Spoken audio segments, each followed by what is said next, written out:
Ed here with the Digital Digest, and today I wanted to share a quick video about Google's announcement today of their two Pixel phones. Now, this has been something that has been rumored for quite some time, that Google would be manufacturing, or rather ditching the Nexus brand, rebranding it as Pixel. And here we have it. You can see the first phone with Google Assistant built in. Now, they start at $649. We have a 5-inch version and a 5.5-inch version. Just wanted to take you through quickly what the phones look like, what the internals are like, and whether or not these are realistic options for those of you that are still in the market for a phone, or maybe had the opportunity to return your Note 7 or iPhone 7 and are still on the hunt, or for those of you that just passed on either of those devices and are looking for the latest and greatest, because this is pretty much your other option. Now you can see you've got 3 different colors right there. In terms of, personal preference, I think Google's covered all the bases. I mean, these days, blue, black, and silver tend to be what everyone is after. In terms of the most impressive features of the Pixel line of phones, whether you go with the 5 or the 5.5, Google is touting the camera as being best in class, the best on the market. Of course, we won't know until we actually see, but one really nice feature that is accommodated for is unlimited cloud storage. So that means all of the images you shoot with this supposedly best-in-class camera and all of the 4K video that you record will go straight to the cloud. You don't have to worry about internal storage. Now, as far as internal storage goes, you're looking at 32 gigs or 128. So Google clearly defining that you've got to pick your poison, which direction, how storage-centric you are personally. And then in terms of the actual internals, I mean, relatively robust. I'm trying to get down to the specifications. We are working with USB Type-C, for those of you that are wondering. Big bragging right there, that the USB-C charger can give you up to 7 hours of battery life in 15 minutes. So that's a nice thing. More important to me, though, is, of course, what used to be Nexus, which is now Pixel, and that means that you're getting updates directly from Google, so you're not dependent upon any manufacturer other than Google itself. You're getting a device straight from the horse's mouth, so to speak, and that's one of the reasons my Nexus 6 still runs just about as well as any other phone on the market, even though it's certainly far from being new. And that's because it does continue to get robust software to support. Also, Google has introduced their own support line now for Pixel devices. So if you're buying a phone for grandma or grandpa, or even a millennial that just is technologically what's the right word? Unable, they will be able to call and get instructions. Not that I'm trying to discriminate on age. Sorry, grandma and grandpa. But the idea is that you will be able to get support now for your phone and speak to a human being, which I think is important for a lot of customers, especially those of you coming over from the fruit land. In terms of specifications, you can see them right here before you. We've got Android 7.1 out of the box. Again, 5 or 5.5-inch AMOLED display, depending on which version of the phone you go with. It's using Gorilla Glass 4, 2560 by 1440 on the XL, which is the 5.5-inch version, whereas you're getting a 1080p, a 1920 by 1080 resolution display on the 5-inch version. In terms of cameras, again, basically the same deal across both phones, as I mentioned earlier. 12.3 megapixels, the magic number these days to get the sweet spot on the rear. That sounds all kinds of awkward. And 8 megapixels on the front. F2 on the rear 12.3 megapixel camera. 4K video at 30 frames per second.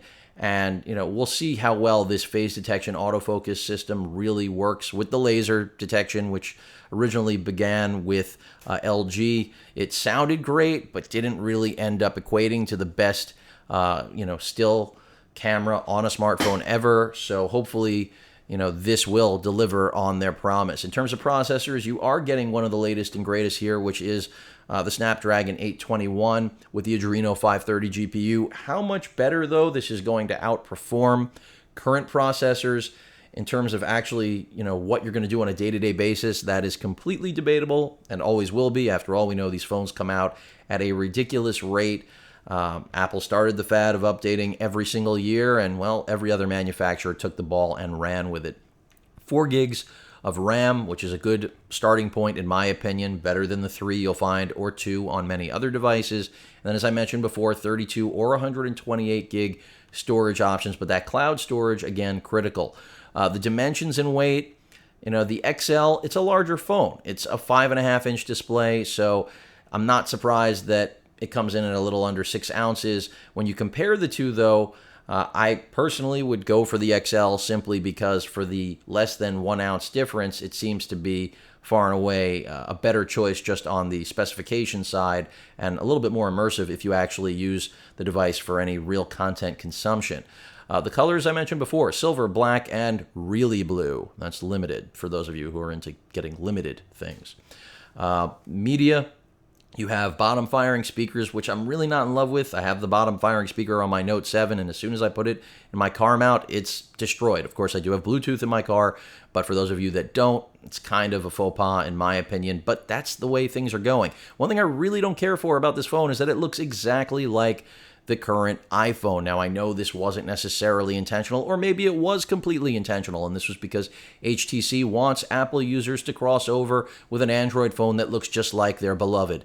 However, I personally think the Note 7 was already crossing enough aesthetic cues for my own personal taste. The last thing I would want is something that looks exactly like the iPhone, and I have to say this thing looks a lot like it. But other than that, you can see 3 microphones promising you some of the best audio performance when it comes to reception, HD, voice calling. The battery, 2770 in the Pixel 5. In the Pixel 5.5, the XL, you're looking at 3450, so just a hair under my Note 7 for those of you that actually are looking at that battery capacity. Of course, software optimization will go a long way in establishing what the actual talk time and battery life will be. These are the quoted specs, up to 14 hours with the XL, 13 hours of Wi-Fi use with the 5.0, the regular Pixel. And basically, they're quoting the same amount of internet use time over LTE, and also the same when it comes to video playback, audio playback. You see that 14 to 13, 130 to 110. And most importantly, the fast charging, up to 7 hours of use on 15 minutes, which is alluring. I think for anyone out there, that is probably outside of, the camera module being offered as best in class and then the cloud sync up being unlimited. Those are the most appealing things in my opinion. Wireless and location, what's new? We've got LTE. It's of course compatible with all carriers. Unfortunately for me, one of the things that would hold me back is that I love on Verizon having the ability to use data and voice at the same time. I won't be able to do that with this, I do not believe, so that's a little bit of a drawback as a Verizon user. That's a luxury no other carrier offers users out there right now. If you didn't know that was a possibility, now you do. But they're your network and carrier compatible, relative information. You can use this globally, of course, as well. It is unlocked. And in terms of sensors, I'm not going to really go over that. Nano SIM slot, for those of you that are wondering. Google has enjoyed pointing out this thing does have a 3.5 millimeter audio jack. Of course, that's a knock on the iPhone 7 because, what they did, Apple, is ridiculous. If you want to wear hearing aids prematurely, the iPhone 7 offers you that option. In terms of the material build, aluminum, Gorilla Glass, that's exactly what I would expect. I just, again, wish it didn't look exactly like the iPhone. And then RGB LED notifications. That's something that actually, Nexus phones have always stayed away from. It's been on screen, not an RGB LED. So this is actually a pretty, I would say, strong change in terms of design cues that Google has been okay with. If you look at the lineage of the Nexus line for the last several years. Beyond that, what's in the box? You're getting a charger, you're getting a phone and a quick start guide and some promo garbage. But really what it comes down to is whether or not maybe you want to use Project Fi, which I think is a really good way for those of you that know how much data you use to get a phone and get on a network that may not be best in class, but is going to be more to what you can afford to spend rather than be taken advantage of by any of the big players out there. But overall, the Pixel does show a lot of promise, both in the 5.0 version and the 5.5 XL. Whether or not it's right for you is really going to come down to if you need a phone right now. Of course, these will get discounted eventually. I'm not sure they'll be as heavily discounted as the previous generation. I mentioned pricing. You can see already the blue, the really blue, is out of stock. The black is still in stock. And if you bump up to the 5.5-inch display, you're adding 120 on top of that 649 base.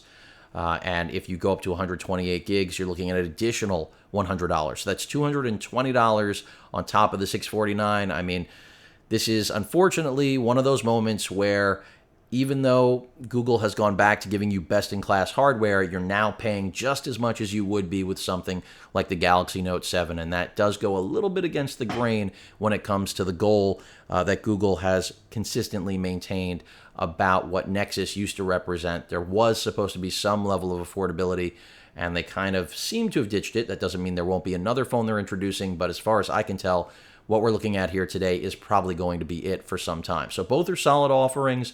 649 is where things end, and well, the sky is not the limit, but close to it if you want to add the storage and extra screen real estate. But that pretty much covers my preview for the Pixel. Any questions or comments, please feel free to post them. Hit that like button, and as usual, please feel free to subscribe. Later.